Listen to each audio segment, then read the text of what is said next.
पंतप्रधान मोदींच्या उपस्थितीमध्ये मंत्रिमंडळ सुरक्षा समितीची बैठक सध्या सुरू आहे आणि या बैठकीला केंद्रीय गृहमंत्री अमित शहा, केंद्रीय संरक्षण मंत्री राजनाथ सिंग आणि केंद्रीय परराष्ट्र मंत्री एस जयशंकर हे उपस्थित आहेत। पंतप्रधानांच्या निवासस्थानी सीसीएसची सध्या बैठक सुरू आहे।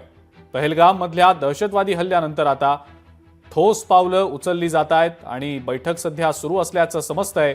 याशिवाय थोड्याच वेळात परराष्ट्र मंत्रालयाची पत्रकार परिषद देखील असणार असल्याचं समजतंय। या पत्रकार परिषदेमध्ये काही महत्त्वाचे मोठे निर्णय जाहीर केले जाण्याची शक्यता वर्तवली जाते।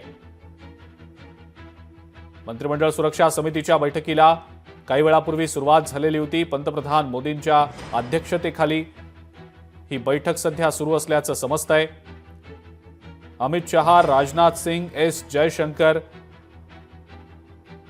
आणि राष्ट्रीय सुरक्षा सल्लागार अजित डोभाल देखील या बैठकीला उपस्थित असल्याची माहिती मिळतेय।